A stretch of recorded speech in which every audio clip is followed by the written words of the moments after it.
Good day to you. Most homes feature a television like this one somewhere in a prominent place. This one is tuned in to CNN right now. There's some coverage of the Ukrainian war going on CNN. What else would you expect? But behind that coverage is an organization, the organization of CNN. What is it about that organization that leads to the content that it produces? Yes, that's what we're studying today. We're studying Chapter 3. We're taking on organizational analysis. We are, in fact, going to extend off of Marx somewhat. We're moving away from Marx, but we're also taking his core principle of looking at an organization. In his case, it would be companies and conglomerates, but we're going to broaden that today as we take on our second theoretical perspective. And essentially, when we look at organizations, media organizations, we're going to be looking at the structure of those organizations, how they are structured organizationally. We're going to look at what their processes are, the processes that are used to produce media content. And we're going to look at the conventions. Conventions are like processes, but they are traditions. They are rituals. They are things that are done without really questioning whether they should be done because they're done out of habit or tradition, etc. So that's what we're taking on today, organizational analysis, organizational theory, if you like. And let's get started with the theory. So the first thing that we want to talk about is work. Is the work that you do in life, because work is a central feature of American life. Let's face it, it's where a lot of people meet their partners, their romantic partners, their friends. When people come home from work, even though they've been working all day, a lot of their talk is about work. Work dominates much of the day. In fact, Americans work more than most people across the world. Did you know the average American works 34.5 hours per week? Even more versus the average French person who's working 26.8 hours a week. Americans work really, really hard and really long. The average American vacation is 2 weeks. And even when you go on those 2 weeks, which you have to work at a company for a while to be able to earn, a lot of times you're doing work while you're on vacation. So work is a central feature of American life. And by the way, just by comparison, most European countries have by law that you get 5 weeks of vacation per year. And the reason for that is because they've discovered that if a person does get those 5 weeks, a human being, they're much more regenerated and they're ready to come back to their work and work harder and they feel refreshed. Versus the person who only gets 2 weeks a year, they're trying to steal time back constantly because they don't get enough. So they call in sick, they come in late, they take not questionable personal days, they can be used for anything, but questionable sick days, etc. So we work a lot in the United States. Europeans actually have a saying about Americans. They say, here in Europe, we work to live. In the US, you live to work. You can think about that for yourself. Maybe it's changed because of the pandemic. A lot of people are examining, do I really want to spend so much of my life working? So Americans work, and they work for organizations. Organizations, therefore, are comprised of employers, people who employ, and employees. When we look at an organization, though, it's really a system. It's not a thing, right? It's an entire sprawling entity. It's a system of ordered relationships and coordinated activities that are supposedly directed towards specific goals, market expansion, eliminating competition, increasing revenue, reducing costs, those kinds of things. Within an organization, because it is a system, you've got a hierarchy.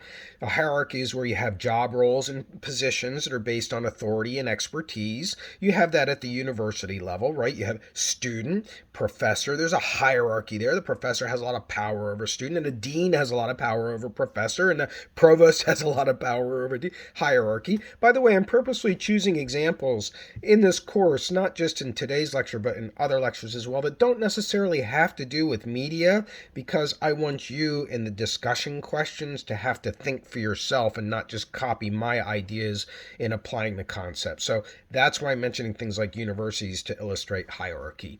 Another element of the system of an organization is differentiation and specialization, and that's the degree to which practices conform to the accepted organizational conventions.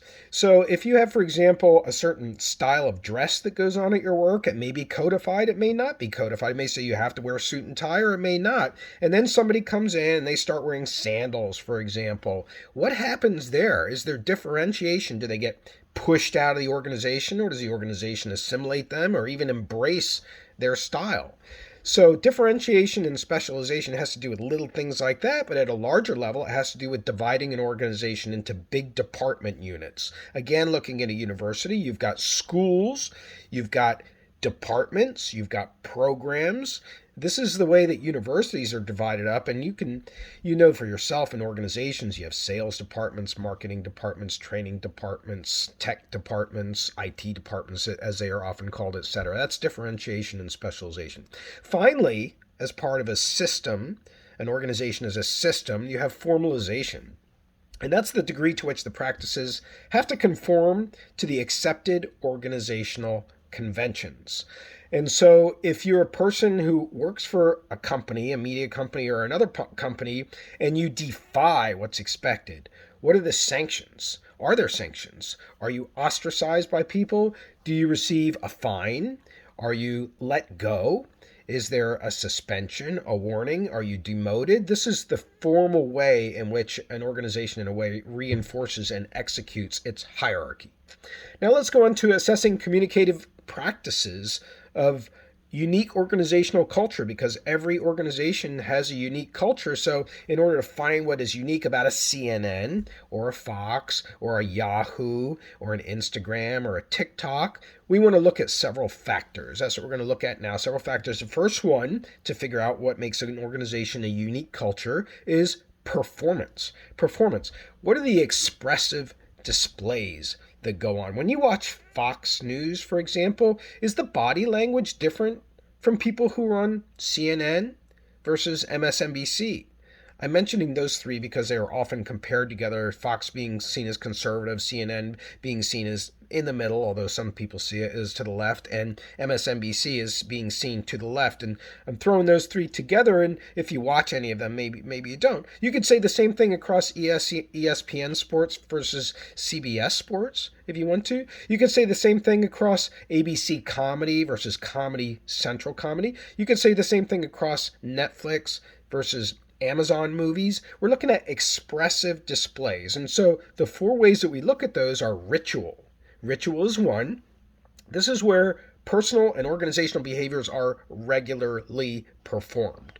When you come in to your company, do they have a Monday morning meeting of all department heads, for example? That's a ritual behavior that's performed. Do you have a happy hour at the end of the week that employees are expected to go to? That's a ritual behavior. Do you have some kind of oath that you have to swear to the company? Some companies have that.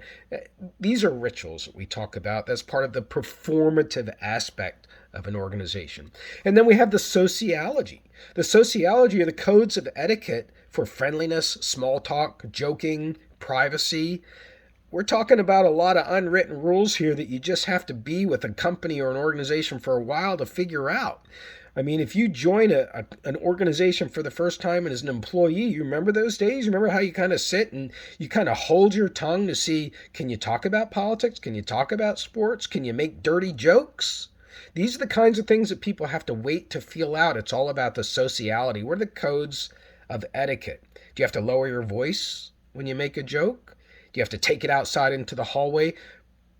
Small talk. Do you make small talk with the manager, or does the manager want to know right away what you're doing for your department? Can you talk about the weather with the manager? This is sociology. Next up is politics. Politics is another performative display, and this has to do with the degree to which you are politicking at the workplace and doing that outwardly. Are you going around expressing yourself as an independent person? You don't agree with this person or that person. You're not with this department. You're not with that person. You're independent.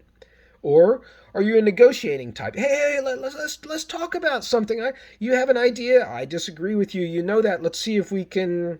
What about you? Want to talk about it at least? Negotiation and coalition building.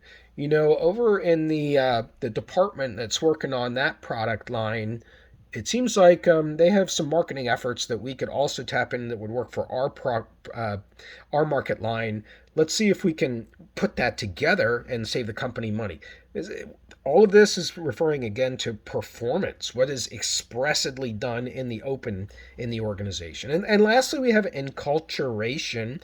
Enculturation, how newcomers to an organization learn the organization?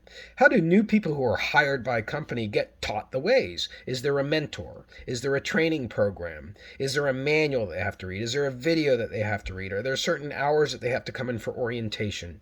This is all about the performance dimension of assessing what's unique about an organization. Now let's go on to the second way you can figure out what makes an organization unique, and that is the narratives or the stories that are told at the workplace. You know the story at ESU. You know what you're supposed to do if a professor doesn't show up for your class in class. I'm not talking about Zoom classes, and they're 10 minutes late versus 15 minutes late.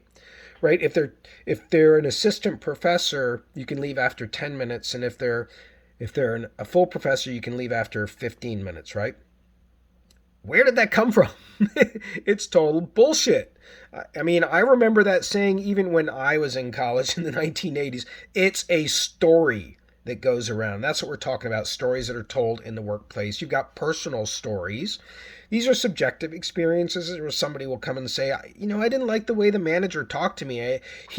Let's say it's a he, he's very condescending. He doesn't ask any questions. All he does is tell us what we should be doing, and usually what he tells us is wrong. Okay, other employees may agree with that or they may not. And if they don't, it's sounding like a personal, subjective, coming from that person's own individual experience. You also have collegial narratives. Collegial narratives are told about other members. They are told about legends. Yes, as you're looking at the portrait of the founder of the company, she was the one. She was the one who had the idea for this company and the vision, and she worked in a small office in LA. And just look at that. Look at that pose that she has. She seems so happy, so proud. Okay, that's what we're talking about. Stories that are told about the other. Did you hear the manager around the corner exceeded the sales goal by 200%? Yeah, he got a bonus like you wouldn't believe. Telling collegial stories that build up good feelings and warmth in the organization, are another dimension of narratives. And then we have corporate narratives that are told about the company itself. Yeah, supposedly they're going to be downsizing, and who knows who's going to be losing their job. Or I hear that they're going to buy this new upstart media tech firm, and if they do, our stock is going to double. Stories about the corporation is also a narrative. Now let's go on to the third factor in looking at what makes an organization unique, and that is the textual factor. And that's looking at basically the written and the online documents of an organization, the handbooks, the training manuals, the memos, the newsletters, the reports, the mission statement, the emails. There actually is a whole sector of business in the consulting area that's called organizational auditing. And they will go into an organization and they will collect all this stuff and they will diagnose how well the organization is communicating, how well employees and departments and other entities are speaking with each other in an organization. They look at the textual communication. Now let's go on to the fourth factor, and that is management. And that is how the organization is directed by managers. That's what they do, right? They direct activities. You've got managers with different leadership styles. I used to teach broadcast management. We would study Theory X and Theory Y and Theory Z, which basically followed theories of whether you should be an autocratic leader. You have to make decisive decisions because you're the one who knows the most and because you have to take responsibility. Or are you a collaborative leader? You seek input all the time? Are you somewhere in between? Are you a laissez-faire leader? You just throw it to the organization, let them decide and say, hey, I support my employees. Leadership styles, we take a look at that when we look at management of an organization. We also look at communication styles, whether communication is formal or informal, whether it takes place on text or phone call or Zoom, whether it's done in first person or third person. I mean, our field is vast when it comes to looking at communication styles. After all, we are the Department of Communication. And we look at hierarchy of relationships in an organization and what the meaning of that is. You have hierarchy, that's natural, but to what extent is that hierarchy insulated? The manager here can't get to the next manager here because there's another manager here. You got to go through that. We have that to some extent at the university. And the final factor that we're going to take a look at is technology. Technology in an organization, how technology structures the work activities and influences the roles and relationships. Are people using cell phones, laptops, What are they using on the workplace? iWatches. It's tough to know today. There's so many different gadgets. And by virtue of their technology, what info do they have access to? What software platforms in the company do they have access to? Essentially, who has privileges and who does not? Not every professor in the Department of Communication can register a student. I am the only one who can as the chairperson. I have special access privileges in the software that ESU provides me, and that's why I'm the only one who can register a student in my department, in our department. All right, now let's go to conventions. We said we were going to look at the structure. That's what we just took a look at. Sorry, I didn't sneak that word in earlier. We looked at structure and processes. We've been looking at structure and processes. Now we're going to go on to conventions. Remember, conventions are norms that govern the choices that are made by employees. So when you go into work, you have a choice of whether you want to hold the door for somebody or whether you want to have a little chit chat before you sit down behind your computer. You have that choice, but it's not really that easy, right? Because there are certain pressures not to do things that are not expected at the organization. That's what conventions are. They are norms. And you've got motivated conventions. Motivated conventions where people are motivated to feel a sense of belonging and community and cohesion. I mean, when you go to work, you want to feel like you belong, right? It's like any other place, any other group gathering that you go to. You want to feel like you belong as opposed to the opposite. And so that is a motivation of the conventions that take place. If you can get people to feel like they belong, then they're going to follow the rules of the organization. Another characteristic is what we call a shared characteristic. A shared characteristic, and that asks, to what extent are the conventions commonly followed by the employees? To what extent are they commonly followed? You can have a news network like Fox, here is a media example, that's conservative, and you can have a liberal network like MSNBC that is liberal, but both of those networks are going to have guests on there who are not the political position, the overall political position of the network. And so you will have people who are demonstrating that the convention, in this case, of being conservative, the convention of being liberal politically, is not necessarily shared by everybody in the organization. So that's, you want to look at, do you have a diversity there of convention, or do you have people that are very obedient to what the norms and the rules are at the company? Another characteristic of conventions is naturalized conventions. These are largely invisible. People follow them without knowing otherwise. It could be as simple as going in and using a bathroom and assuming, oh, you got to use a male bathroom if you're a male. But let me tell you, you really got to go. And the female bathroom is open and the male bathroom is closed because the toilet's blocked. You're going to use the female's bathroom, okay? But previous to that, why didn't you? I mean, it's perfectly usable, right? It's because there's an invisible convention. You do not do that in our society until further notice, until maybe we change that. It's naturalized. And the convention is like when you leave your workplace and you go to get in a taxi, if that's your work, if you're working in a big city, and you tip the taxi driver. You don't think about it. It's just expected. It's invisible. It's a naturalized convention. Another convention is the resilient convention. The resilient convention is a convention that endures over time. Like Penn State, still wearing blue and white uniforms. They were wearing blue and white uniforms when I was 16 years old, and they're the same color. I mean, that's like 40 years. That's more than 40 years, 45 years. It's a long time. That's a really long convention that has been an imprint of Penn State, and you will find this in organizations. There are things that are very traditional. Meet the Press. Do you know that show? That's the longest running television show on television, not just NBC. And so they remind you that every time they air on Saturday morning. Is an incredible endurance there going back to the 1950s. Yeah. And then finally, a characteristic of conventions is the Directive Convention. And that's where some conventions are sanctioned and others are actually prohibited, like sexual harassment, right? That's just flat out prohibited. And so it means if you're going to engage in that, you're going to subject yourself to be turning over to authorities in the organization, and you may lose your job. Whereas others are sanctioned. Like if you meet a sales goal, you may win a free trip to Bermuda or something if you're in the sales or the advertising department.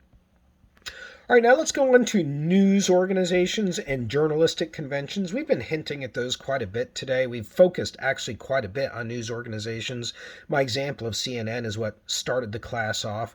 When we look at news organizations, they have very specific conventions. So now we're going to get more specific. That is norms that guide how journalists put together news that then informs people, and people take in as this is not necessarily all people. This is fact, right? This is coming in, unless you're a critical consumer. So the first convention of journalists is the beat. Do you know about the beat? That is, if you're a journalist, you have a beat. You have people who are foreign war correspondents who are in Ukraine right now because that's their beat. They have to be ready to go if there's a war because that's their beat. A beat is that content or geographic area that you cover as a reporter. So think about that. If your beat is the police beat or the local high school sports beat, that's confining the news that you're going to report. You're not going to report anything other than that beat. It's a convention that goes on in your organization. Another convention that goes on is news agencies, newswires, and syndicated stories. All of these, news agencies, newswires, and syndicated stories, are essentially saying external news that's coming into a news organization, and the news organization is turning around and reporting it because it's cheap news or because that news is coming from another media property that is owned by the same company. So if you look at the Pocono Record, for example, you will find columnists in there who are not from the Pocono Mountains. They're from Los Angeles, Arizona. They are syndicated columnists that the Pocono Record is running for free because the syndicated columnists can then sell advertising space next to their syndicated columns. There's advertising working its way in there. So at any rate, what we're talking about here is external sources coming into the news as a convention, as a routine, as a norm, rather than generating all the news from within your own organization. Yet another convention in news is punditry. Punditry, that is, whenever you have an event in the news, you bring on experts, right? Those are pundits. Do you know that word? Pundits are experts, P-U-N-D-I-T. Why do we always have to have experts? Why can't we have a panel of Pennsylvania college students talking about Ukraine on MSNBC News? Why can't we have that? Even if they don't have that much information. It doesn't always have to be experts, but that is a norm. And then we have press releases. Press releases are another norm in the news. Did you know that anywhere from 45% to 90% of the news that you see, hear, or read could be coming from a press release? Do you know what a press release is? It's put out by a company or an organization to promote its own activities or its own products and services. So you can get a press release from Amazon stating how Prime delivery is going to be even faster than ever before. But is that news? Well, it is to some people. It's consumer news. They want to buy stuff and get it to their house faster. But does that really stack up to a new public library opening or a murder that took place at a gas station? I don't think so. But news organizations sometimes are stretched with their resources. So out of a convention, they take in a press release and turn it into a story. And then finally, we have content. Content is another dimension of journalistic news content. And in particular, what we have going on in news content is personalization. And that's a focus on individuals rather than organizations, because the human interest story has a lot of impact. And even if you look at the Ukrainian war, the people that are being interviewed, they're talking about their own personal struggles with their families, people who are victims of bombings. And that's a great example of personalization, focusing on individuals rather than on the organization that made the bombs or the organization that ordered the bombs or the organization that they work for. We like to focus on in news stories on people. And then also the content is marked by dramatization. Dramatization, which is conflict and emotion. We have a lot of that in our news content because it drives people to look at it, right? It's like driving on a highway and there's a car accident. We don't want to look at it, but we do slow down and look at it anyhow because we're interested in the macabre. Yeah, that's, I guess, what you have to say. Dramatization goes on because they know that they can get eyeballs on a screen. The advertisers, that's the they. And then finally we have fragmentation. Fragmentation, stories are treated in isolation. So we will have a lot about Ukraine for the next however many days. Hopefully it's hopefully it's one day, days, weeks, months, and then it goes away. And we never hear about it. We never hear about it ever again. I mean, Whatever happened to Rodney King? George Floyd. I mean, George Floyd still has some legs in the news, but the point is that news moves on, reports a story, and you rarely hear what happens years later. Now let's move to our final subject for today, which is the consequences of news conventions. This is what we're really trying to raise awareness about. This is why we have this class, media criticism. We can make all these observations from the theories all we want, but we want to talk about the consequences. And so there are three consequences according to an organizational analysis. The first is gatekeeping. Gatekeeping. And that basically means that the average person in the United States, according to this proposed consequence, again, you can disagree or agree with it if you want, is that the average American citizen is relying on gatekeepers to find out what the news is. Yeah, in other words, editors and reporters decide what is the news. If they don't report it, it's not news. Do you know about anything going on in Congo right now? Probably not, because there's no news reports. And so Congo doesn't exist, right? Congo is a nothing. It's a big zero. I don't think Congolese would agree with that. So gatekeepers, that's what it's all about. Editors, producers, scriptwriters, reporters, all those people who bring us the news, they're the people who decide what is news. Next up is this concept that's been proposed. It's called agenda setting. Agenda setting. Agenda setting is the idea that the news media tell us not what to think. Yeah, they don't tell us what to think. They tell us what to think about. They tell us what to think about. In other words, the stories that are in the news the most, those are the ones that our conscience picks up on as the most important. And so what would you say are the most important stories right now? Would you say it's Ukraine? What would you say is second? Inflation? What would you say is third? The pandemic? I don't know. But are those three just random issues? Or are they three issues that, if you look across all the news stories, the media are reporting them far more than any other stories? That's what agenda setting is. Those are the consequences of news conventions. News conventions bring about a kind of news content that is confined. We've already said that. It's not free choice, right? And it leads to setting the agenda for what people think is important. Is that good or is that bad? It's up to you to decide. And finally, we have a word that we've already considered. We're going to consider it again. It's called homogenization. Homogenization. I got stuck on the homo word there, which means same, and genization is basically genre, so same genre. And it basically means that you have conventions, especially in news, that are leading to the regular coverage of categories that are in beats.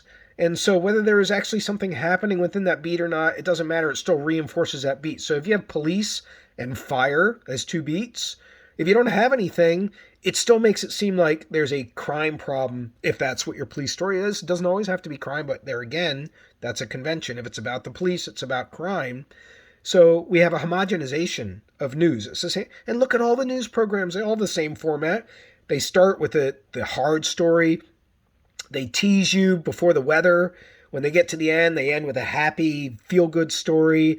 They toss it between each other in a friendly way. These are conventions in our organizations that are media organizations, and they are not by accident. And the way to discover them is by performing organizational analysis. Have a great day.